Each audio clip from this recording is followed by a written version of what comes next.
जय जगन्नाथ। नमस्कार दर्शक बंधु, सिद्धार्थ उत्सवर विशेष कार्यक्रम सांब दशमी को आपण मानक स्वागत। दर्शक बंधु, सांब दशमी कौन, कहीं सांब दशमी पूजा करा जाए, सांब दशमीर कहानी कौन रही, कथा कौन रही एवं यही सांब दशमी रे आपण धर्मराज सूर्य देवता को कहीं पूजा करती, अनेक कथा एवं पौराणिक गाथा मध्य रही, अनेक शास्त्र रे अनेक कथा मत मध्य रही, लोकाचार मध्य रही। सांब दशमीर कथा एवं गाथा कहानी कौन रही से सब विषय आसतु शुणा नमिता अग्रवाल कंठर।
यही सांब दशमी रे आमे सूर्य देवता को पूजा आराधना करिथाउ।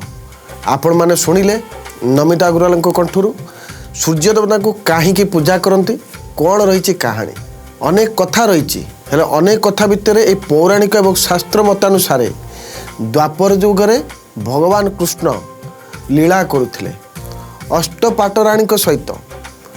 कहीं से लीला करुथिले, भगवान कृष्ण अधिक प्रेम मध्य करती, ताहा कथा मध्य रही, गाथा मध्य रही।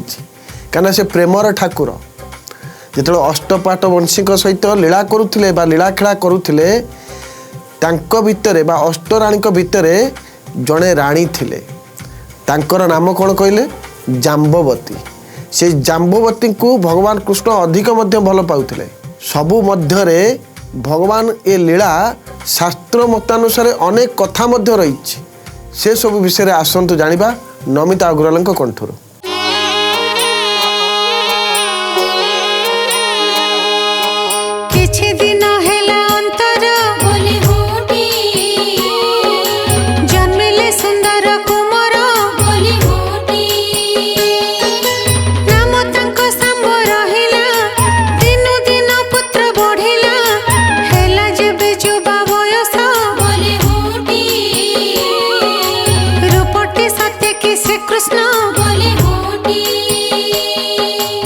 भगवान कृष्ण को प्रेम रे समस्ते पड़ी जाता, कहीं ना से प्रेमर ठाकुर, भावर ठाकुर भगवान कृष्ण। से भाव भितर अष्टपाटराणी जहाँ को आम कही जाम्बवती, जार नाम भगवान कृष्ण को प्रेम रे पड़ी गर्भवती हेले। 10 मास 10 दिन गर्भ पर जाम्बवती गर्भर जन्म हेले सुंदर पुत्र, नाम तांकर रहिला सांब। एमिटी सुंदर पुत्रटे जन्म हेले अविकल भगवान श्रीकृष्ण को परि देखा गले। समस्ते प्रशंसा कले, आहा केड़े सुंदर पुत्रटे। कहले दर्शक बंधु, जेतेले जहार पिलाटे हेइताए, कुनी पिलाटे, छोट पिलाटे, पुओ हेउ झिए हेउ, समस्ते ताकू देखि दृष्टि करि दियंती। काहेकि ना छोट पिला अत्यंत सुंदर देखा जाती, जहार पिला हेउ ना काहेकि समस्तक पिला छोट बेले सुंदर देखा जाती। समस्ते चकित हो गले, समस्ते खुशी मध्य हेले। जा हऊ भगवान को परी पुत्रटी होइछि, आठरो बड़ कथा सारा संसार रे कौन अच्छी। तेबे आगो को कौन रहिबो कथा आसंतु शुणा नमिता अग्रवाल कंठर।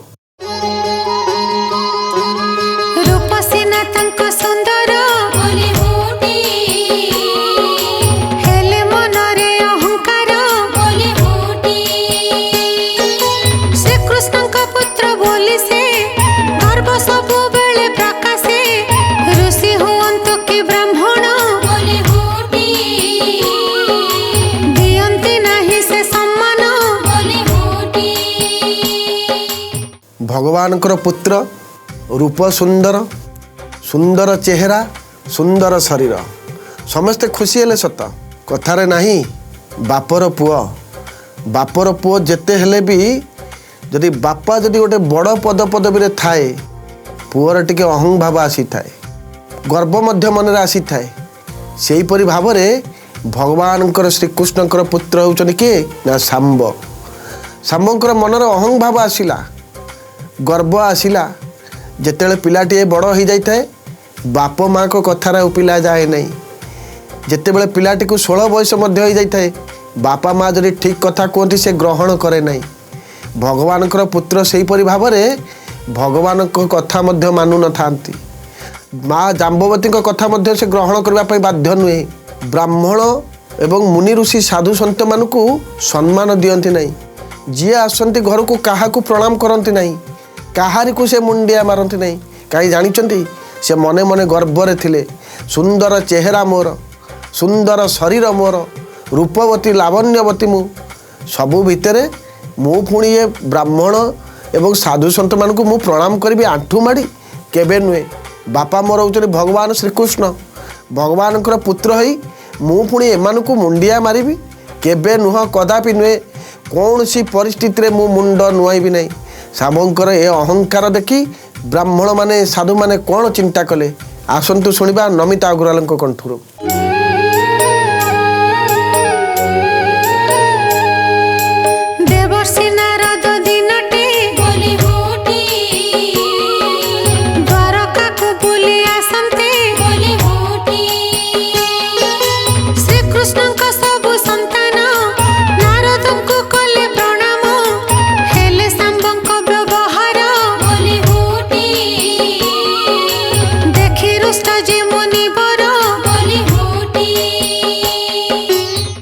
सांबंकर एते अहंकार थिला दिनकर कथा जदि शुणिबे आपण मध्य आश्चर्य हेबे द्वारका नगरी को आसीथिले नारद महामुनि भगवान श्रीकृष्ण को दर्शन करने कहीं जानी जे भगवान श्रीकृष्णकर नाम नहीं सदाबेल नारद महामुनि घूरी बुलती नारायण नारायण बोली कही सदाबेल चली था से भगवान को दर्शन करने आसीचंती जेतेबेले महाप्रभु पाखक नारद महामुनि आसीचंती भगवान जेते पुत्र थिले भगवान श्रीकृष्णकर जेते पुत्र थिले समस्ते नारद महामुनिकर पाद छुई प्रणाम कले परिशेष किंतु सांब सबू देखुता किंतु केबे हेले मुंड नुआइले नहीं नारद महामुनि पाद मध्य स्पर्श कले नहीं आंठू माड़वा तो दूरर कथा कहले दर्शक बंधु आपण मान घर को जब ब्राह्मणटी आसती साधु सन्त जदि आसती आपण पिला कौन शिक्षा देवे नहीं जे ब्राह्मणकर पाद छुई प्रणाम कर साधु मानकर पाद छुई प्रणाम कर दीर्घायु कामना हे ये शिक्षा कौन आप देना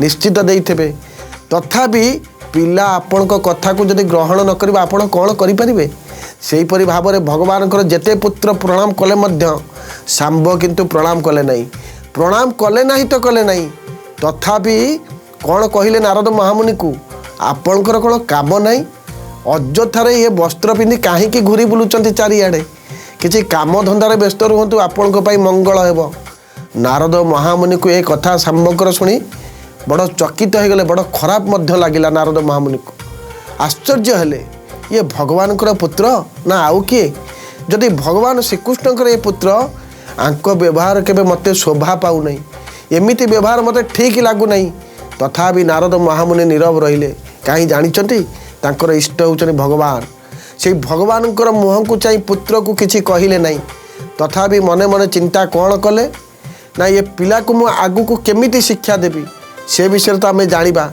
हेले आपण मानक मु कही रखी जदि आपण मानकर घर को जदि ब्राह्मण आसुचंती से देवता रूप आसी था पिला को एतिकी शिक्षा दिंतु मनरे अहं भाव नकरी गर्व नकरी ब्राह्मणकर पाद छुई प्रणाम करने यह आमे कहूना यह पुराण शास्त्र वर्णित कहीं ब्राह्मण मुखर वेद शुणिला देवता खुशी होता देवता प्रसन्न होता जोटी देवता खुशी होती आपणकर पिला को ब्राह्मणकर पाद पाखे प्रणाम कर असुविधा कौन रहा तेरे दर्शक बंधु आपण मैंने आपण पिला को शिखातु ब्राह्मण को प्रणाम करने एवं यही कथा सांबंकर कथा कौन रहा आगू को से सब विषय आसतु जाना नमिता अग्रवाल कंठर।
ଶାମ୍ବଙ୍କର କଥା ଶୁଣି ନାରଦ ମହାମୁନି ଚମକି ପଡ଼ିଲେ। ନାରଦ ମହାମୁନି ରାଗିଗଲେ, କ୍ରୋଧୀ ମଧ୍ୟ ହେଲେ। ତଥାପି ପିଲାକୁ କହିଲେ ନାହିଁ, ମନେ ମନେ ଚିନ୍ତା କଲେ, ଇଏ ଶାମ୍ବ କ'ଣ ପାଇଁ ଏମିତି ମୋତେ କହିଲେ? ଇଏ କ'ଣ ବଡ଼ ଘର ଲୋକ ପିଲା ବୋଲି? ଆପଣମାନେ ଟିକେ ଚିନ୍ତା କଲେ ଦର୍ଶକ ବନ୍ଧୁ, ଯଦି ବଡ଼ ଘରର ପିଲାଟିଏ ଥାଏ, ଏତେ ପଇସାରେ ସେ ବୁଡ଼ି ରହିଥାଏ, କାହାରିକୁ ସେ ସମ୍ମାନ ମଧ୍ୟ ଦିଏ ନାହିଁ। ଆଜିକା ଦୁନିଆରେ ମଧ୍ୟ ଏପରି ଘଟୁଛି। କିନ୍ତୁ ଆପଣମାନଙ୍କୁ କହି ରଖିବୁ, ଆପଣଙ୍କ ପିଲାକୁ ସଂସ୍କାର ଦିଅନ୍ତୁ, ଶିକ୍ଷା ଦିଅନ୍ତୁ, ଆପଣଙ୍କର ପଇସାକୁ ଆପଣଙ୍କ ପାଖରେ ରଖନ୍ତୁ। ପିଲାକୁ କେବେ ପଇସା ଦେଖାନ୍ତୁ ନାହିଁ ଏବଂ ପିଲାକୁ ଶିକ୍ଷା ନିହାତି ଦରକାର। ଆଜିକାଲି ଭିତରେ ବାପା ମାଆ ମାନେ କ'ଣ କରୁଛନ୍ତି? ମୋ ପୁଅ ଭଲ ପାଠ କେମିତି ପଢ଼ିବ। କିନ୍ତୁ ଆମେ କହି ରଖିବୁ, ଭଲ ପାଠ ପଢ଼ିବା ପାଇଁ ଯେତିକି ଚିନ୍ତା କରୁଛନ୍ତି, ତାଠାରୁ ଅଧିକ ଚିନ୍ତା କରନ୍ତୁ ପିଲା କେମିତି ଭଲ ମଣିଷଟିଏ ହେବ। ସେହିପରି ଭାବରେ ନାରଦ ମନେ ମନେ ଚିନ୍ତା କଲେ, ଇଏ କ'ଣ ଭଗବାନଙ୍କର ପୁତ୍ର ବୋଲି କାହାରିକୁ ସମ୍ମାନ ଦେବ ନାହିଁ? ଏ ପିଲାକୁ ମୁଁ ଏମିତି ଶିକ୍ଷା ଦେବି, ଏମିତି ପାନେ ଦେବି, ସାରା ସଂସାର ମନେ ରଖିବ। ଆଜ୍ଞା ଦର୍ଶକ ବନ୍ଧୁ, ପିଲାକୁ ସଦାବେଳ ପାଇଁ ଶିକ୍ଷା ଦିଅନ୍ତୁ। କୌଣସି ବ୍ରାହ୍ମଣ, ମୁନି, ଋଷି, ସାଧୁମାନଙ୍କର ଅଭିଶାପ ନିଅନ୍ତୁ ନାହିଁ। ବ୍ରାହ୍ମଣ ଅଭିଶାପ, ସାଧୁମାନଙ୍କର ଅଭିଶାପ ସତ୍ୟ ହିଁ ସତ୍ୟ ରହିବ। କାହିଁ ଜାଣିଛନ୍ତି? ଆପଣଙ୍କ ପିଲାକୁ ଚାହୁଁଛନ୍ତି ଆପଣ ଦୀର୍ଘାୟୁ କରିବା ପାଇଁ, ବଡ଼ ମଣିଷଟି ହେବା ପାଇଁ ଚାହୁଁଛନ୍ତି, ଭଲ ମଣିଷଟି ହେବା ପାଇଁ ଚାହୁଁଛନ୍ତି, ତେବେ ସବୁଦିନ ପାଇଁ ପିଲାକୁ ଶିକ୍ଷା ଦିଅନ୍ତୁ। କୌଣସି ବ୍ରାହ୍ମଣକୁ କେବେ ଅପଦସ୍ଥ କରନ୍ତୁ ନାହିଁ, କୌଣସି ସାଧୁ ସନ୍ତମାନଙ୍କୁ ଅପଦସ୍ଥ କରନ୍ତୁ ନାହିଁ। ଯଦି ଅପଦସ୍ଥ କରିଦିଅନ୍ତି, ସାଧୁ ସନ୍ତ ବ୍ରାହ୍ମଣମାନଙ୍କର ଅଭିଶାପ ସତ୍ୟ ହିଁ ସତ୍ୟ ରହିବ ଏବଂ ତାହା ଅଭିଶାପରେ ହିଁ ପରିଣତ ହୋଇଯିବ। ତେଣୁକରି ଆଗକୁ କ'ଣ ମଧ୍ୟ କଥା ରହିବ, ଆସନ୍ତୁ ଶୁଣିବା ନମିତା ଅଗ୍ରୱାଲଙ୍କ କଣ୍ଠରୁ।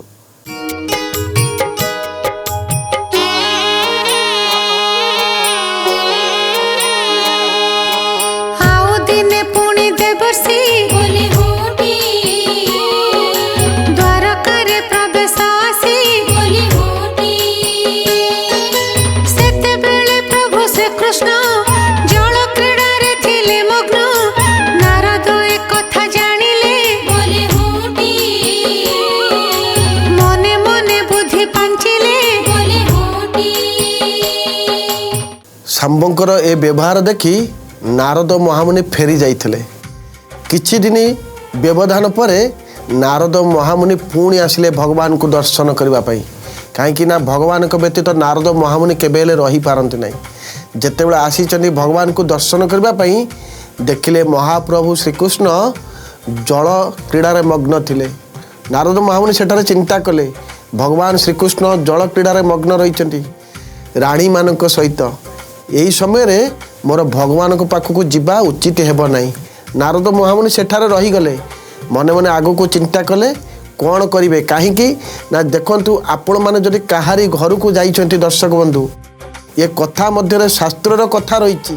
ତା ସହିତ ଇଏ ସିଦ୍ଧାର୍ଥ ଉତ୍ସବର ଯେଉଁ ସ୍ୱତନ୍ତ୍ର କାର୍ଯ୍ୟକ୍ରମ, ଖାଲି ଶାସ୍ତ୍ର କଥା ନୁହେଁ, ଆପଣମାନଙ୍କ ପାଇଁ ମଧ୍ୟ ଉପଦେଶ। କ'ଣ ରହିଲା ନା, ଆପଣମାନେ ଯଦି କାହା ଘରକୁ ଯାଇଛନ୍ତି ଅତିଥି ଭାବରେ, ଆପଣ କ'ଣ ହଠାତ୍ ଜଣଙ୍କ ଘରକୁ ପଶିଯିବେ କି? ଆଗ କବାଟ ବାଡ଼େଇବେ। କବାଟ ବାଡ଼େଇ ସାରିବା ପରେ ସେ ଖୋଲିଲା ପରେ ମଧ୍ୟ ଆପଣ ଆସ୍ତେ ଆସ୍ତେ ଯିବେ। କାହିଁକି ନା କୌଣସି ପରିସ୍ଥିତିରେ ଆପଣଙ୍କର ବନ୍ଧୁ ଥିବେ କି, ଯେମିତିକି ଆପଣ ଚିନ୍ତା କରି ଆପଣ ହଠାତ୍ ମଧ୍ୟ ଯାଇପାରିବେ ନାହିଁ। ଯଦି ଯାଆନ୍ତି ତେବେ ଆପଣ ମଧ୍ୟ ଅପଦସ୍ଥ ହେବାର ସମ୍ଭାବନା ରହିଛି। ସେହିପରି ଭାବରେ ନାରଦ ମହାମୁନି ଭଗବାନଙ୍କର ଜଳ କ୍ରୀଡ଼ାରେ ମଗ୍ନ ହେବା ଦେଖି ନାରଦ ମହାମୁନି ରହିଗଲେ। ତଥାପି କ'ଣ ସେ ଚିନ୍ତା କଲେ ଏବଂ ଆଗକୁ କ'ଣ ଚିନ୍ତା କରିବେ, ସେ ବିଷୟରେ ମଧ୍ୟ ଆମେ ଶୁଣିବା ନମିତା ଅଗ୍ରୱାଲଙ୍କ କଣ୍ଠରୁ।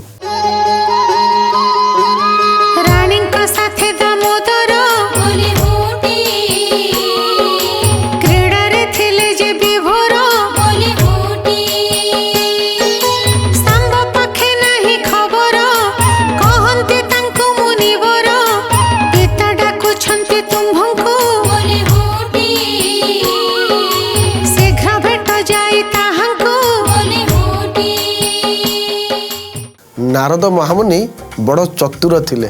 ଏତେ ଚତୁର ଥିଲେ ତାଙ୍କୁ ପାରିବା ଆଜ୍ଞା ଅସମ୍ଭବ। କେହି ତାଙ୍କୁ ପାରିବେନି, ତାଙ୍କ ମାୟାକୁ ମଧ୍ୟ। ନାରାୟଣ ନାରାୟଣ କହି ଯେ ସଦାବେଳ ପାଇଁ ଘୁରି ବୁଲୁଛନ୍ତି, ତାଙ୍କ ମାୟାକୁ କିଏ ଆଜ୍ଞା ବୁଝିବ? ନାରଦ ମହାମୁନିଙ୍କର ମନେ ଥିଲା ଶାମ୍ବଙ୍କର ସେଇ ଗୋଟିଏ କଥା। କାହିଁକି ନା ତାଙ୍କୁ ଅପମାନ ଦେଇଥିଲେ। କାହିଁ ଘୁରି ବୁଲୁଛ ଚାରିଆଡ଼େ ବୋଲି ଶାମ୍ବ ଅପମାନ ଦେଇଥିଲେ। ସେଇ କଥାକୁ ମନେ ପକାଇ ନାରଦ ମହାମୁନି ଭଗବାନଙ୍କର ଜଳ କ୍ରୀଡ଼ା ଦେଖି ପଛକୁ ଫେରି ଆସିଲେ। କିନ୍ତୁ ଭଗବାନ ନାରାୟଣ ରାଣୀମାନଙ୍କ ସହିତ ଜଳ କ୍ରୀଡ଼ାରେ ମଗ୍ନ ଅଛନ୍ତି ବୋଲି ଶାମ୍ବ କିନ୍ତୁ ଜାଣିନାହାନ୍ତି ତାଙ୍କର ପୁତ୍ର ହୋଇ। କାହିଁକି ନା ସିଏ କାହିଁକି ଖୋଜିବେ ତାଙ୍କର ବାପା କୁଆଡ଼େ ଗଲେ ବା ଆସିଲେ। ଶାମ୍ବ ଯେତେବେଳେ ଭିତରେ ଥିଲେ ନାରଦ ମହାମୁନି ବଡ଼ ଚତୁର ଥିଲେ। ମନେ ମନେ କହିଛନ୍ତି ଏମିତି ଶିକ୍ଷା ଦେବି ସାରା ସଂସାର ମନେ ରଖିବ।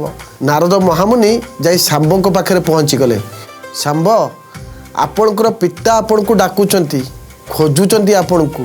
ଆପଣ ଯାଇ ଶୀଘ୍ର ଯାଇ ପିତାଙ୍କୁ ଦେଖା କରନ୍ତୁ। ଶାମ୍ବ ହଠାତ୍ କିଛି ବୁଝିପାରିଲେ ନାହିଁ। ନାରଦ ମହାମୁନି ଯେତେବେଳେ ଆସି କହୁଛନ୍ତି ସିଏ ମୁନି ଜଣେ, ଋଷି ଜଣେ, ସାଧୁ ଜଣେ, ସିଏ କ'ଣ ମୋତେ ମିଥ୍ୟା କଥା କହିବେ? ନାରଦ ମହାମୁନିଙ୍କର କଥାରେ ଶାମ୍ବ କିଛି ବୁଝିପାରିଲେ ନାହିଁ। ଦର୍ଶକ ବନ୍ଧୁ, ଆପଣମାନେ ଚିନ୍ତା କରନ୍ତୁ। ଆପଣ ଭାବନ୍ତୁ ନାହିଁ ଯେ ଆପଣଙ୍କ ଘରକୁ ସାଧୁ ଆସିଛନ୍ତି, ଆପଣ ତାଙ୍କୁ ଅପମାନ କରିଦେଲେ, ଅପଦସ୍ତ ଦେଇଦେଲେ। ସିଏ କ'ଣ ଏତେ ବୋକା ହେଇଛନ୍ତି? ସିଏ ଚାହିଁଲେ ସବୁ କିଛି କରିପାରିବେ। ସେହିପରି ଭାବରେ ନାରଦ ମହାମୁନି ଶାମ୍ବଙ୍କୁ କହିଲେ, ତୁମର ବାପା ଯାଇ ଖୋଜୁଛନ୍ତି, ବାପା ତୁମକୁ ଡାକୁଛନ୍ତି, ଯେତେ ଶୀଘ୍ର ପାରୁଛ ବାପାଙ୍କ ପାଖରେ ଯାଇ ପହଞ୍ଚ ଏବଂ ବାପା କ'ଣ କହିବାକୁ ଚାହୁଁଛନ୍ତି ତାହା ମଧ୍ୟ ଶୁଣି ଆସ। ଏହି କଥା ଶୁଣି ଶାମ୍ବ ଶୀଘ୍ର ବାହାରିଲେ। ଆଗକୁ କ'ଣ ହେବ ଆସନ୍ତୁ ଶୁଣିବା ନମିତା ଅଗ୍ରୱାଲଙ୍କ କଣ୍ଠରୁ।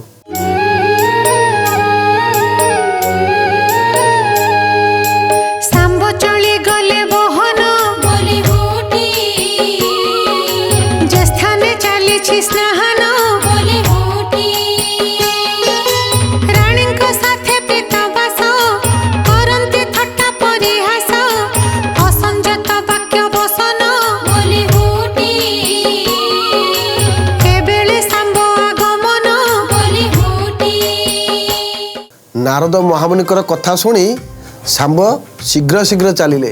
କାହିଁକି ନା ମୁନି ଯେତେବେଳେ କହିଛନ୍ତି, ବାପା ଖବର ଦେଇଛନ୍ତି, ବାପାଙ୍କ ପାଖକୁ ଯିବେନି ତ କାହା ପାଖକୁ ଯିବେ? ଦର୍ଶକ ବନ୍ଧୁ, ଆପଣମାନେ ବି ମଧ୍ୟ ସେହିପରି ଭାବରେ ଯଦି ପିଲାଟିକୁ ଆପଣ ମଧ୍ୟ ଡାକିବେ, କାହା ହାତରେ ଖବର ଦେବେ, ପିଲା ମଧ୍ୟ କିଛି ଚିନ୍ତା ନ କରି ଚାଲି ଯାଇପାରେ। ଏହି କଥାରୁ କ'ଣ ଆପଣ ଶିଖିବେ? ଆପଣ ମଧ୍ୟ ସେଇଆକୁ କାର୍ଯ୍ୟରେ ଲଗେଇବେ। ଶାମ୍ବ ଯେତେବେଳେ ନାରଦ ମହାମୁନିଙ୍କର କଥା ଶୁଣି ଚାଲିଗଲେ, ଦେଖିଲେ ଭଗବାନ ପିତ୍ତବାସ ବା ଭଗବାନ ଶ୍ରୀକୃଷ୍ଣ ସ୍ନାନରେ ବ୍ୟସ୍ତ ଅଛନ୍ତି, ରାଣୀମାନଙ୍କ ସହିତ ଲୀଳାଖେଳା କରୁଛନ୍ତି। ଶାମ୍ବ କିଛି ବୁଝିପାରିଲେ ନାହିଁ, ହଠାତ୍ ଚାଲିଗଲେ ମହାପ୍ରଭୁଙ୍କ ପାଖକୁ। ରାଣୀମାନେ ଶାମ୍ବକୁ ଦେଖି ଲାଜରେ ଝାଉଁଳି ପଡ଼ିଲେ ଏବଂ ଭଗବାନ ଶ୍ରୀକୃଷ୍ଣ ଶାମ୍ବଙ୍କୁ ଚାହିଁ ରହିଛନ୍ତି। ଆଗକୁ କ'ଣ ରହିବ କଥା ଏବଂ ଗାଥା ଆସନ୍ତୁ ଶୁଣିବା ନମିତା ଅଗ୍ରୱାଲଙ୍କ କଣ୍ଠରୁ।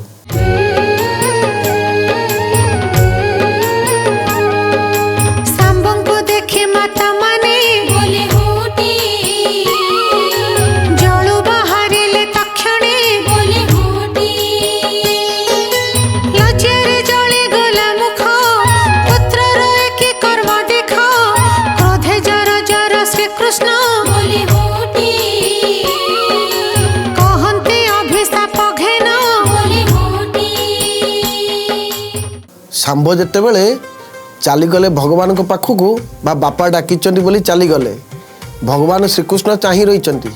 ମାତାମାନେ ପୁତ୍ରକୁ ଦେଖି ଲାଜରେ ଉଠି ଆସିଲେ। ଜଳ ଭିତରେ ଯେଉଁ କ୍ରୀଡ଼ା କରୁଥିଲେ ଜଳରୁ ବାହାରି ଆସିଲେ। କାହିଁକି ଜାଣିଛନ୍ତି? ଆରେ ପୁତ୍ର ଯେତେବେଳେ ଆସି ସମ୍ମୁଖ ଭାଗରେ ଛିଡ଼ା ହେଇଯାଇଛନ୍ତି, ମା' କ'ଣ ଆଉ ରହିବେ ସେଠାରେ? ମା'ମାନଙ୍କୁ ଲାଜ ଲାଗିଲା, ହେଲେ ପୁତ୍ରକୁ କିଛି ମା'ମାନେ କହିଲେ ନାହିଁ। କାହିଁକି ନା ମା' ପୁଅର ସମ୍ପର୍କ, ପୁଅ ଅଜାଣତରେ ପଳେଇ ଆସିଛି। ଦର୍ଶକ ବନ୍ଧୁ, ଆପଣମାନଙ୍କୁ ଏଇଠି ମଧ୍ୟ ଗୋଟେ ଶିକ୍ଷା ଦେବୁ। ଆପଣମାନଙ୍କ ଘରେ ଯଦି ପିଲାଟିଏ ବଡ଼ ହେଇଥାଏ, ବାପ ମା' ହିସାବରେ ଆପଣ ଯଦି କୌଣସି କୋଠରୀରେ କଥାବାର୍ତ୍ତା ହେଉଥାନ୍ତି, ପିଲାକୁ ମଧ୍ୟ ଶିକ୍ଷା ଦେବେ। ହଠାତ୍ ଘର ଭିତରକୁ ଆସିବ ନାହିଁ, କିଛି କବାଟ ଠକ କରି ଘର ଭିତରକୁ ଆସିବା ପାଇଁ ତାକୁ ମଧ୍ୟ ଶିକ୍ଷା ଦେବେ। କାହିଁକି ନା କିଏ କେଉଁ ପରିସ୍ଥିତିରେ ଥାଆନ୍ତି, ପରିସ୍ଥିତିକୁ ବୁଝିବାକୁ ପଡ଼ିବ। ପିଲା ଯଦି ଶିକ୍ଷା ନ ପାଏ ସବୁ କିଛି ଭୁଲି ଯାଇଥାଏ। ସେହିପରି ଭାବରେ ଶାମ୍ବଙ୍କୁ ଦେଖି ମା'ମାନେ ଜଳରୁ ଉଠି ଆସିଲେ, ଲାଜରେ ଝାଉଁଳି ପଡ଼ିଲେ। ତଥାପି ବାପା ଭଗବାନ ଶ୍ରୀକୃଷ୍ଣ ଶାମ୍ବଙ୍କୁ ଦେଖି ରାଗରେ ଜର୍ଜରିତ ହୋଇଗଲେ, ଅତ୍ୟନ୍ତ କ୍ରୋଧୀ ହୋଇଗଲେ। ଶାମ୍ବଙ୍କୁ ଚାହିଁ ରହିଲେ ଏବଂ ଶାମ୍ବଙ୍କୁ କହିଲେ, ତମେ ଯେଉଁ କାମ କରିଛ ତାହା ଠିକ୍ କାମ କରିନ, ତମେ କେମିତି ଚାଲି ଆସିଲ ଏଠାକୁ? ଏବଂ ଶାମ୍ବଙ୍କୁ ଭଗବାନ ଶ୍ରୀକୃଷ୍ଣ ଅଭିଶାପ ଦେବା ପାଇଁ ବାହାରିଲେ। କ'ଣ ସେ ଅଭିଶାପ ଦେଲେ ଆସନ୍ତୁ ଶୁଣିବା ନମିତା ଅଗ୍ରୱାଲଙ୍କ କଣ୍ଠରୁ।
ଶାମ୍ବକୁ ଭଗବାନ ଶ୍ରୀକୃଷ୍ଣ ଦେଖି ରାଗରେ ଜର୍ଜରିତ ହୋଇଗଲେ, ଅତ୍ୟନ୍ତ କ୍ରୋଧୀ ହୋଇଗଲେ।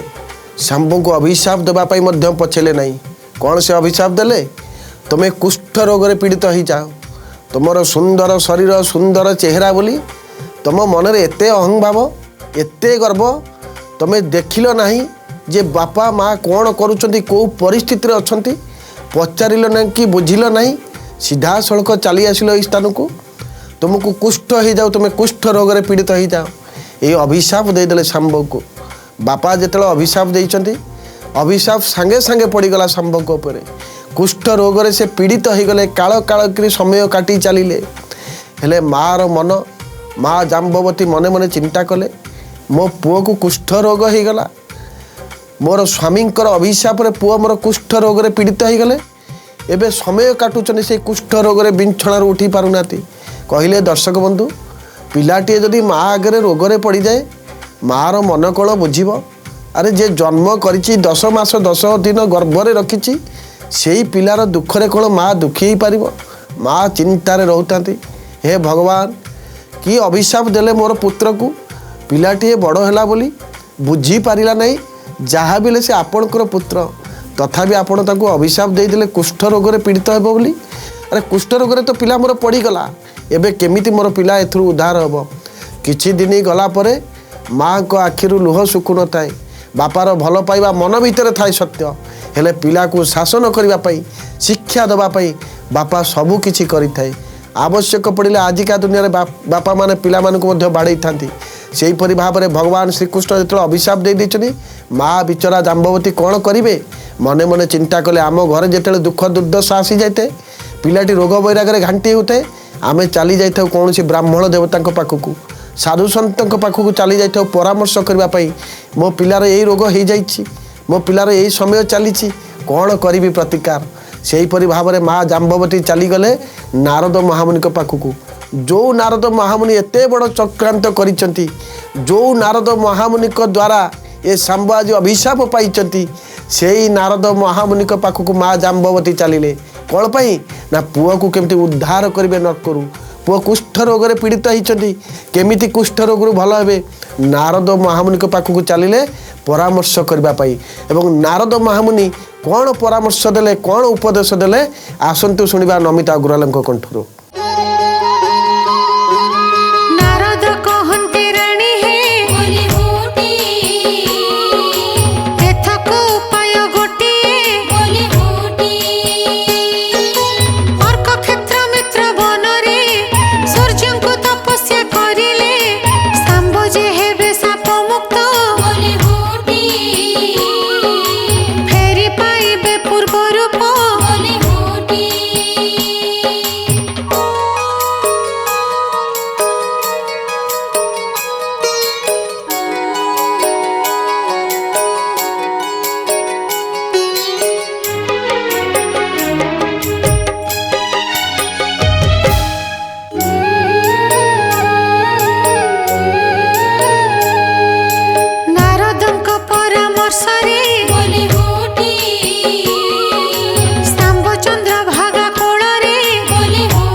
ନାରଦ ମହାମୁନିକୁ ଯେତେବେଳେ ରାଣୀ ଜାମ୍ବବତୀ ପଚାରିଲେ, ପୁତ୍ରର କୁଷ୍ଠ ରୋଗ ହେଇଛି, କେମିତି ସେଥିରୁ ସେ ବଞ୍ଚିବେ, କେମିତି ମୁକ୍ତି ପାଇବେ?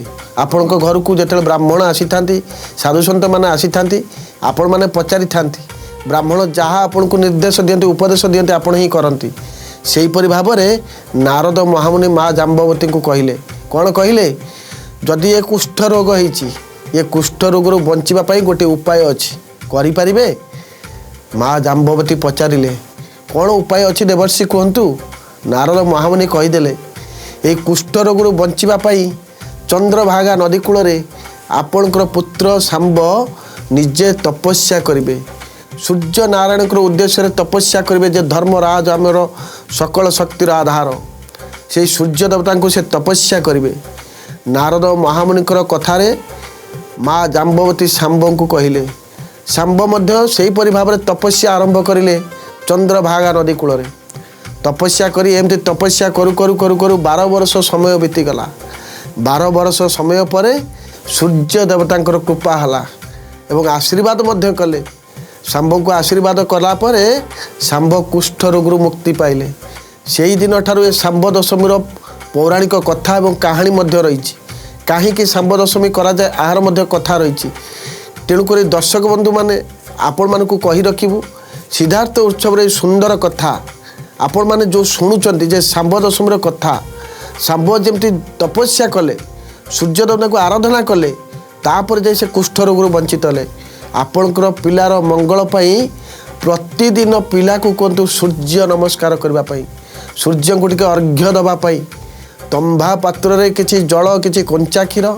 किछि खसा मध्य पकईदेवे ताकू सूर्य देवता को अर्पण करदेवे यहीपरि भाव में पिला जदि प्रतिदिन करती पिलार पाख के रोग माड़ब ना पिला को ये शिक्षा निहाती दबा दरकार आपण मैंने देखिले शाम्ब केमती नारद महामुनिकर परामर्श रे सूर्य देवता को आराधना कले तपस्या करने फल सूर्य देवता केमती आशीर्वाद देले एवं आगु को कौन कथा रही आसतु शुणा नमिता अग्रवाल कंठर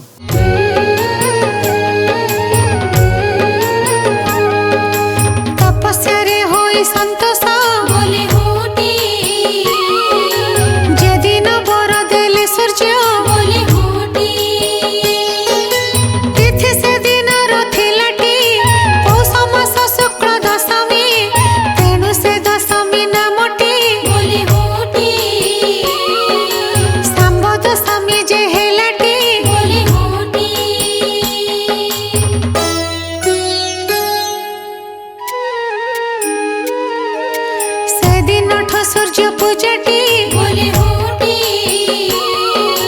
घरे घरे पुणी हेलाटी निजर संतान पाइटी माँ माने पूजा करती सूर्य उदयर पूर्वर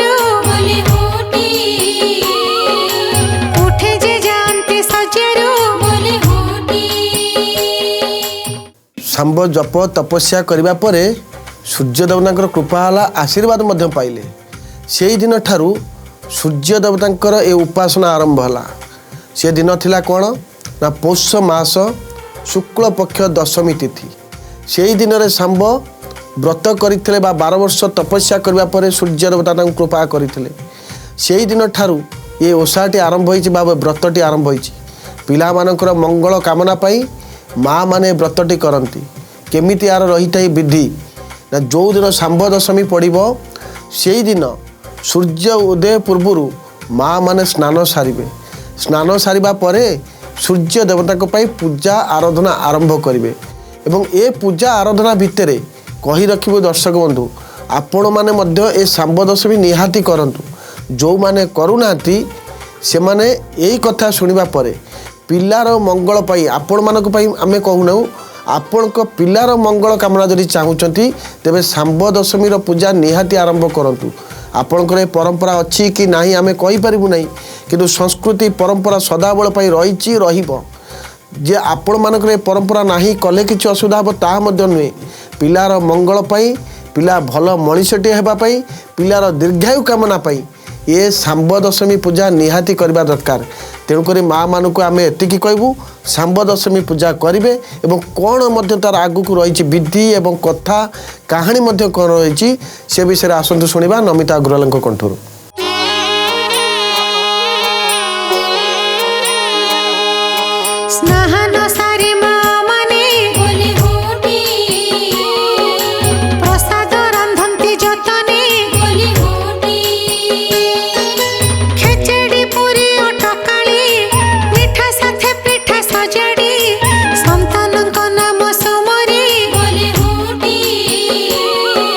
सूर्य को दियंती जे बढ़ी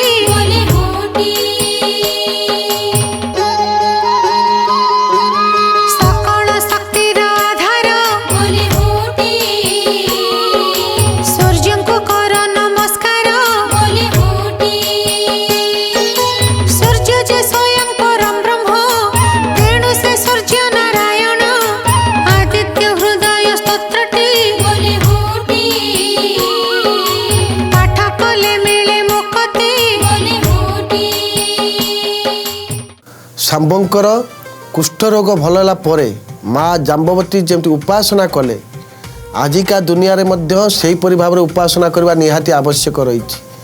माँ माने स्नान सारिबे, स्नान सारिबा परे सुंदर भाव अति जतन रे कहीं ना भगवान से प्रसाद को ग्रहण करेंगे।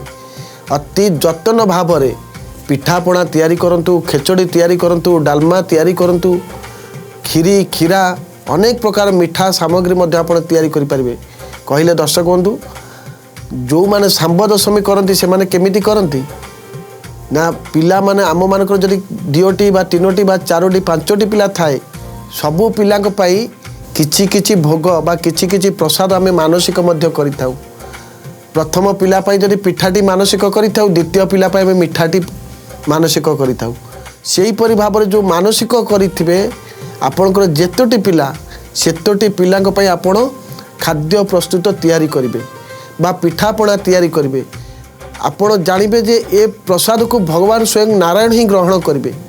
जो प्रसाद रे आपणकर लोभ आसीबो आहा सुंदर प्रसाद होइछि, जो प्रसादर बास्ना आपणक नाकरे बाजिला परे आपण खुशी हो जाउचंती, पाटिरु लाळ बोही जाउची, सेही प्रसाद को भगवान निश्चित पाइबे।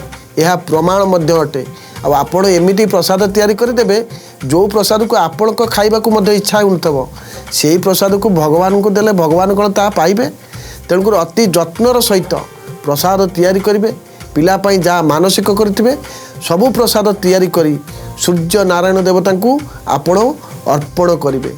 कोडी अर्पण करिवे ना दुआरे बा छात उपर जदि घरर छात थाए छात उपर बा अगणारे लिपा पोछा कर दे गोबर पानी हलदी पानी लिपा पोछा कर दे कदली पत्र पकाई से पत्र उपर ए सब खाद्य को बाढ़ीबे।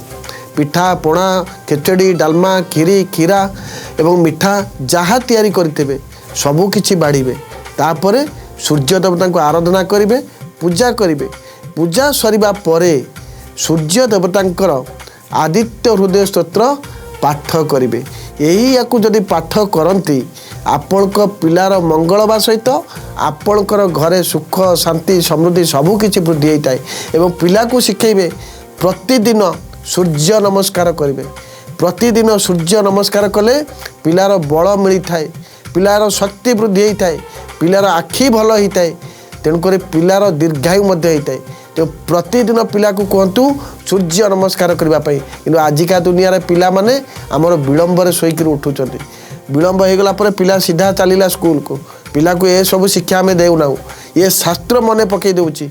सिद्धार्थ उत्सव जो सुंदर कथा बा वार्ता यह केवल शास्त्र पाई उद्दिष्ट नुहे, यह आपण मानक पाई मध्य करा जायछि। केमिति आपण माने यह को करिवे एवं पिला को शिक्षा देवे। यही कथाटी जदि करती आपणकर पिलार मंगल हेबो। कौन कथा रही आसतु शुणा नमिता अग्रवाल कठुर।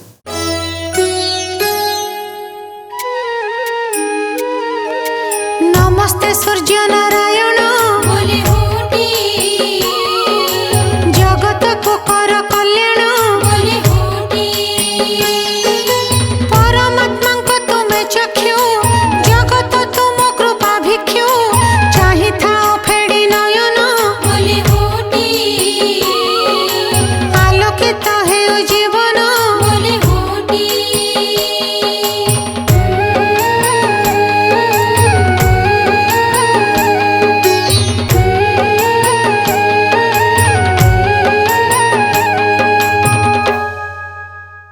दर्शक बंधु सूर्य देवता होउचंदी सकल शक्तिर आधार। आमे राति पाहिले सूर्य देवता को देखुताऊ, पुणी संध्या समय सूर्य देवता अस्त हो जाते, आलोक पलई जाए, पुणी ता पर दिन पुणी आलोक आसी थाए। आमे सेही आलोक को चाही रही थाऊ। हे धर्म देवता, हे सूर्य देवता, आपण एमिति आलोक करंतु आपणक आलोक आम जीवन आलोकित हो। हेले कहिले दर्शक बंधु सूर्य देवता पाखु आम कौन शिखा? अनेक कथा शिखबार अच्छी। एमिति एक देवता आम जहाँ को सबुदिने देखुचे, सकाळु उठिबा पूर्व सूर्य देवता तांकर से कर्तव्य करुचंती। लाल टुकुटुकु फल भली आम तांको देखुचे, आस्ते आस्ते आस्ते आस्ते से खेली जाउची सारा पृथ्वी पृष्ठ रे। कहले दर्शक बंधु केड़े सुंदर कथा, केड़े चमत्कार कथा। सूर्य देवता केबे मनरे गर्व अहंकार करती नहीं, ଯେ ସିଏ ମୋତେ କିଛି କହିଲା ମୁଁ ତା ପାଇଁ ଖରା ଦେବି ନାହିଁ ଏ ସ୍ଥାନରେ, ତାହା ମଧ୍ୟ ନୁହେଁ। ସେ ସମସ୍ତଙ୍କ ପାଇଁ ସମାନ, ସାରା ଜୀବ ଜଗତ ପାଇଁ ସେ ସମାନ। ଯେମିତିକି ମଣିଷ ପାଇଁ, ସେମିତି ପଶୁ ପକ୍ଷୀଙ୍କ ପାଇଁ, ସେମିତି ଜୀବମାନଙ୍କ ପାଇଁ, ସେମିତି ଗଛ ତରୁଲତାଙ୍କ ପାଇଁ, ସମସ୍ତଙ୍କ ପାଇଁ ସେ ସମାନ। ସେଥିପାଇଁ ସେ ସକଳ ଶକ୍ତିର ଆଧାର, ସାରା ଜଗତର ସେ ଦେବତା।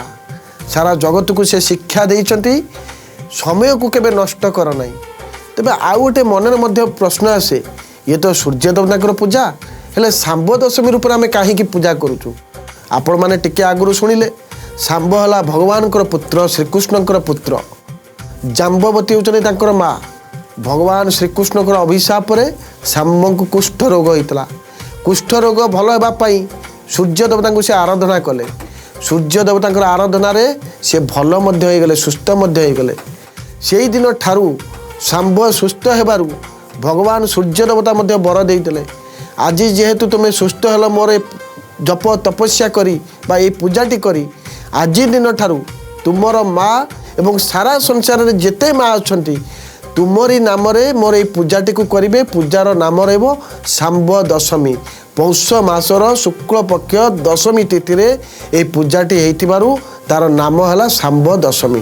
ତେଣୁକରି ଆପଣମାନେ ଶାମ୍ବ ଦଶମୀକୁ ପାଳନ କରନ୍ତୁ, ପିଲାର କେମିତି ମଙ୍ଗଳ ହେବ ସେଥିପାଇଁ ଭଗବାନଙ୍କୁ ପ୍ରାର୍ଥନା କରନ୍ତୁ। ରହୁଛି, ଜୟ ଜଗନ୍ନାଥ।